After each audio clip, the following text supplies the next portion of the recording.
Нека сега поговорим малко за историята. Как всъщност се решихте да запишете специалност етнология в Софийски? Аз знаех, че искам да се занимавам с история, защото любимата ми учителка в училище беше госпожата ми по история. И за мен беше много важно да продължа с това. Само че не бях много сигурна коя специалност от историческия факултет трябва да запиша. Исках много археология, ако трябва да съм честна, но мисля, че тогава не осъзнавах какво е да си археолог. Имах една художествена измислица, която ми седеше в главата, какво е да си археолог.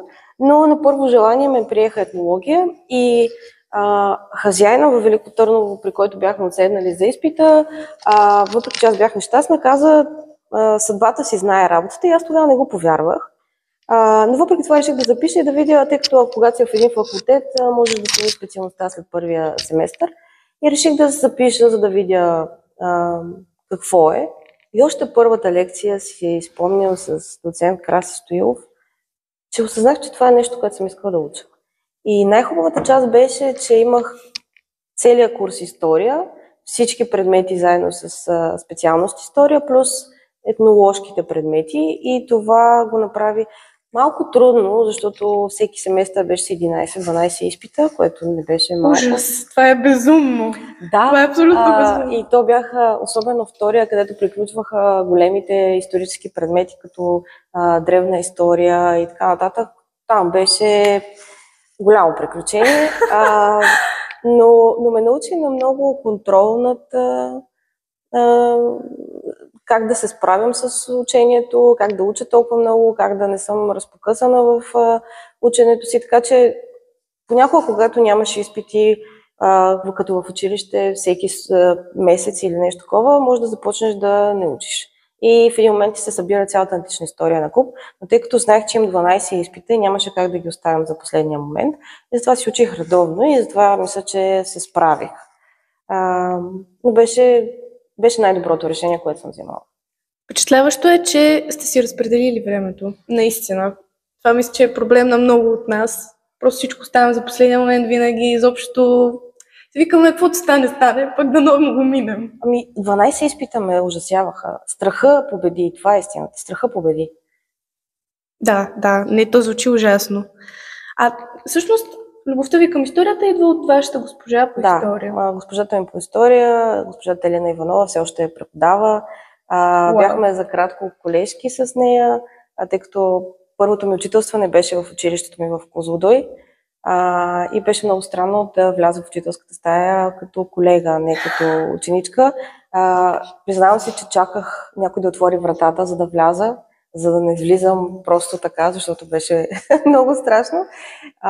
И да седим в коридора с нея и да си говорим като колеги беше много хубаво и съм много щастлива, че тя ми даде на това начало и ми помогна да кандидатствам и ме готвеше с теми. И въобще беше един прекрасен учител по история, който всеки заслужава да има. Да, това звучи. Ние явно сме го заслужили. Надявам се. Значи вие реално сте записали японистика? Не, заедно с етнологията записах, тъй като тогава много исках да уча японски и пак няма случайни неща в живота. И нямаше как да запиша японистика заедно с пълната етнология 12-те изпита. И за това трябваше да намеря друг вариант. И тогава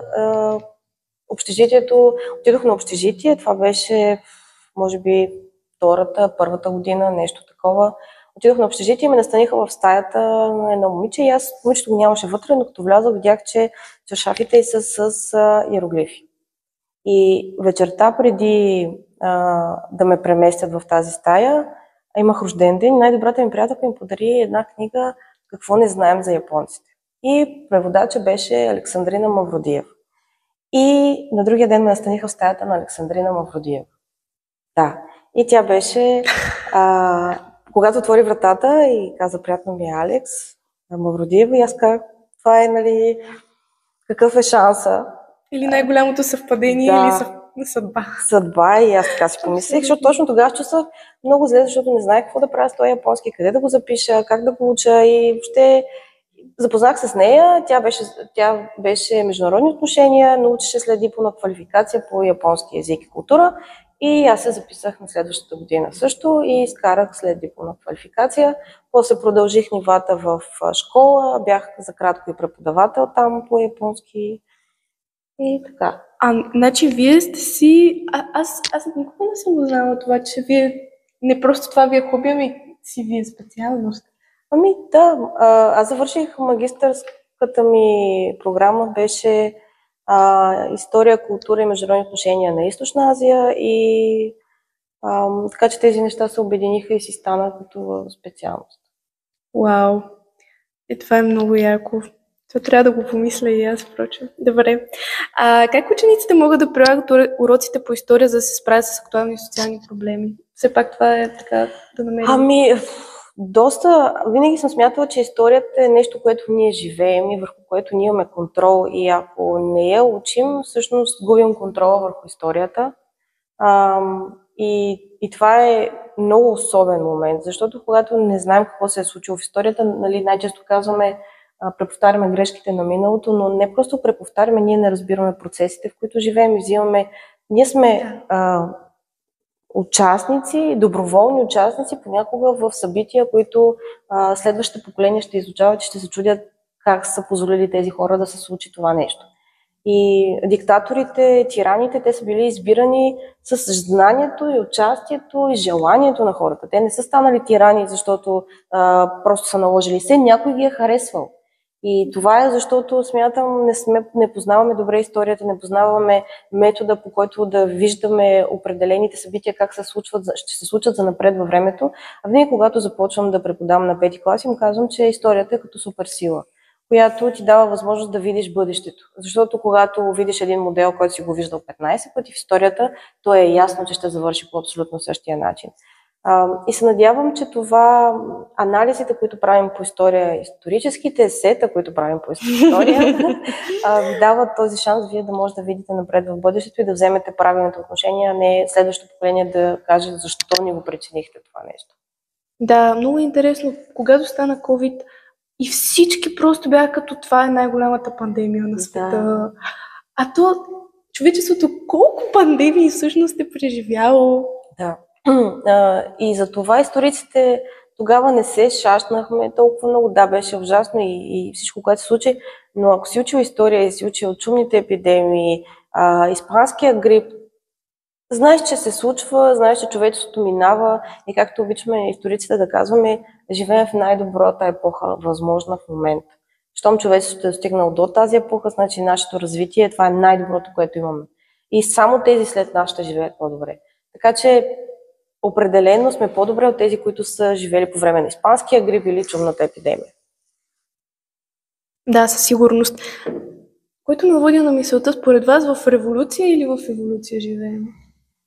И в двете. Еволюцията никога не спира. Това е, както казват учените, най-голямото шоу на Земята. И революция, защото виждаме разпаднени социални модели, появата на нови, ако искате, индустриална, технологична революция. И това е много трудно за приемане и когато едно общество не е готово за тези моменти, имаме това съпротивление. Хората, които протестират, защото времето за тях е твърде бързо, всичко се променя твърде бързо и това е страшно, така е. Но именно пак, може би, тук натежава, ако познаваме историята, знаем, че е нормално. Това, че в момента се променят толкова много модели в обществото, не означава, че обществото умира. Това, че умира нещо, което е било изградено при войни. Ние си мислим, че нещата, които живеем в момента, те винаги са съществували, че социалните конструкти винаги са съществували по този начин. Ако познаваме пак добре историята, знаем, че това е нещо, което ние сме съградили в един определен момент. Ако искате годежа, често ви го давам като пример брака с диамантения пръстен, нали, който смятам, че това е нещо задължително, част от институцията на брака. Ами не, това е една реклама, която, тъй като фирмите за диаманти почват да губят пари, 20-те години, мисля, че беше, и решава да направя такава реклама, в която да създаде този романтичен образ на мъжа, който пада на едно коляно и предлага годежен пръстен. Ние сега го приемаме, че е нещо традиционно. Говорили сме за розови и синия цвят, също, че е пак реклама. която цели да продаде бебешки дрежки и казва розовото е за момичета, синьото е за момчета. Пък преди знаем, че розовото се е свързало с войната, с червеното, с кръвта, пък синьото с въздушните леки неща е било от свят за момичета. Така че всичко това ние конструираме с времето, начина по който възприемаме света. Индустриалната революция, първата индустриална революция променила изцяло модела на съществуване на хората. И хората наистина тогава се плашили, че остават без работа, без доми и без средства, но не, напротив, човечеството е продължило да съществува с по-добри модели. И сега се случва нещо подобно. Живеем в такава епоха на революция. Да, но то просто е страшно, защото може би, добре, аз някак така го усещам, че все едно последните 200 години човечеството е така дръпна. Така са го усещали по време на Първата световна война, по време на индустриалната, технологичната. Във всеки един от тези моменти хора си казвали, не могат да смогна, защото наистина е така, докато времето и всичко около нас върви доста бързо, мозъка ни не винаги успява да навакса с тези промени. Там еволюцията малко по-забавно. Ние сме говорили, че всъщност това е една от причините за стреса, тъй като мозъка ни все още реагира на такива тревожни ситуации, опасности, които ни дебнат още от праисторическите времена. Има си този закодиран модел. Ако съм минал по тази пътека и знам, че там е нападнал тигър, няма да мина пак по тази пътека.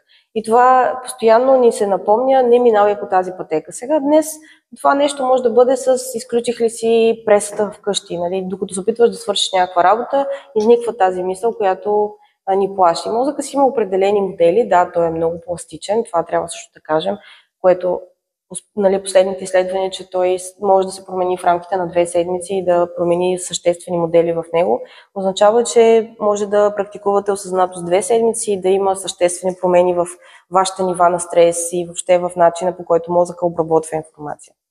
Да, това е проблема ние да доминираме като цяло над света. Ние ако не бяхме толкова адаптивни, никога нямаше да успеем да стигнем до това развитие. Така че просто развитието е неизбежно. Но някак аз вчера точно гледах един клип на една жена, която се оженила за изкуствен интелект холограма. И тогава си викам, добре, светът вече се побърка. Да, но това са единични случаи. Това не е цялото. Това, че имаме някакви изключения, всъщност потвърждава цялото. Разбирате ли? Това, че имаме изключения, означава, че моделът е друг. Този един пример, нали, най-често в такива ситуации се дават такива странни примери, ами ето на там отива нещата. Да, но винаги е имало странни хора през епохите. Все пак сме преживели Хитлер, не е бил най-нестранният човек. Да, просто са му дали гласност на човека. Да, точно така. Въпросът е дали даваме гласност на тези неща. Там тръгва всичко. Да, то просто сега най-големият ни проблем е дали изкуственият интелект ще ни завоюва и дали ще почнем да се женим за роботи и дали няма да стане Терминатор 2.0. Далеч съм от тези идеи. Далеч съм. Смятам, че е напълно нормално изкуственият интелект да замества някои механични неща, които сме правили, но в никакъв случай не замества вашите есета. Нали? Това ChatGPT не може да замести човека, който пише есе и теза. Не може. Иначе 12-ти клас видяха резултатите, беше много тъжно за всички ни и не сработи. Казвам, не сработи. Той може да създаде една обща картина, да ви събере парчета от тук от там, но не може да ви даде тази човешка гледна точка, която може да даде един човек. Както е с преводите също на книги. Сега казва, да, Google може да преведе цяла книга, да нямаме нужда от преводачи. Ами извинявайте, ако Google превежда цяла книга, значи тази книга не е много добра книга. И нейното ниво е доста ниско на език. Ако той може да преведе такива конструкти, каквито може да преведе един човек, защото превода си е изцяло творчество. Да, впрочем, има някакви неща, които емоцията да изкараш на листа. А това нещо няма емоции. Ако имаше емоции, тогава щеше да е страшно. Но да, за съжаление, аз разбрах, че ChatGPT не работи, защото се опитах да си напиша края на едно литературно... То не беше есей, разказ, да довършим разказа... Кой разказ беше? Андрешко. И аз просто изобщо не се сещах и той почна и тогава съдията потъна в блатото, в безнадежността си и някакво такова. Аз си викам, какъв е този край, бе? Не, това не ми харесва. И накрая написах съвсем различен край, обаче тогава си бях казала, добре ден, за какво сте го измислили това, като даже не мога ми напише една история. И се отказах. Така че, да, наистина може много да го хвалят, но миналата година, като питахме кой е Левски, те казаха, че Левски е някакъв политик от края на 20 век, което беше интересно. Така че... Може да помага, в някои случаи може би е много удобно в компаниите, в които трябва да се направи някакъв анализ, да се сравнят няколко фактора, там да, защото той точно това може да направи чудесно. Но там, където имаме човешкия фактор и личното мнение и така нататък, там... Да, там не знам колко години трябва да минат, че реално да се започне. Ами добре тогава. Виждате ли паралели между политическите движения преди и днес? Ами пак мисля, че сме го говорили. Първото учредително събрание, как е протекло, ако си спомняте, с шум, крясъци. Да. И това е нашия политически живот. Това е. Мисля, че ние просто сме си такива, същината си сме такива, като балкански народ сме доста емоционални и този разпад на политическата система също е характерен през целия период на историята. Откакто има либерали и консерватори, винаги имало разпад на тези партии в по-малки и по-малки и по-малки. Така че всъщност в момента това, което виждаме, е абсолютно в реда на нещата. Това, което трябва да бъде... Винаги е било. Няма как ние да сме изведнъж изцяло нови, освен ако, примерно, не знам, не ни вземе Китай, не ни наложи техния строй. Иначе винаги ще сме си такива, каквито сме. Да, а и все пак не се разпадаме. Да. Мисля, че някои хора просто им харесва да живеят в тази трагедия, че всичко отива на зле. И това е нещо, което мен много ме дразни при възрастните хора, които казват, сегашното поколение, те са такива и такива. Ами не знам, аз работя с вас всеки ден, тук съм по не знам колко часа на ден. Не виждам разпад на това поколение. Мисля, че не виждам никаква разлика с всички тези митове, колко са били добри децата по времето на социализма. Аз никога не съм имала проблеми с уважението, което сте изпитвали към мен, желанието за учене. Винаги, да, може в началото да се сблъскаме по-челно, то е нормално, докато започне работа, вие дочаквате, че ще е малко по-леко, но с времето винаги свиквате да работите и да давате максимума и не виждам как е по-различно това от предишните епохи. Напротив, вие имате огромни възможности. Аз миналия ден на родителската среща на 5-ти клас, точно това си говорих с родителите, че направих експеримент да сваля материал, който се учи в 11-12 клас, да го сваля в 5-ти клас в малко по-улекотен. Да, това е идеята на Платон за държавното управление, но тъй като там също учим демокрацията в Древна Атина и просто исках да им покажа как той дава един много хубав модел, по който всъщност ако познаваме този модел, винаги можем да предвидим какво ще се случи в историята. И това им го дадох за пример и го разиграхме, ако имаме демокрация, ако имаме олигархия. И интересното е, че благодарение на социалните медии, тук е едно добро нещо, тъй като децата постоянно гледат различни неща и усвояват много повече информация и ние можем да се възползваме от това вместо да мърморим, те много бързо го схванаха. И в следващите часове аз се чудех дали въобще са го запомнили. Те казаха, госпожо, ето това е като това, което говорихме с онзи Елин, нали, то ще стане тирания. Това е тирания. Ние го познахме веднага. И аз бях много впечатлена, защото първият път, когато започнахме да ги учим тези неща в училище, когато се появиха профилите с тези знания по история, как ще го обясня на 11 клас, те няма да го схванат и бях много притеснена. Пък сега виждам, че 5-ти това нещо могат да го разберат, което означава, че вие имате огромни възможности и знаете, че винаги ви давам малко по-сложни задачи, понякога ви давам задачи, които се дават в университет, само за да ви науча и вие се справяте. Да, може да мрънкате и цялото това нещо, но винаги се справяте, което означава, че имате огромни възможности и аз много вярвам в поколението, което расте сега. Да, аз впрочем никога не съм си мислила, че ние сме затъпяващо поколение. Напротив, ние сме заобградени от информация. Ние няма как да не знаем. И ако имаш правилния подход към човека, защото вие сте изключително отдадена, аз не го казвам така просто да си проветрявам устата. Напротив, вие имате огромно желание и това хората ги хваща.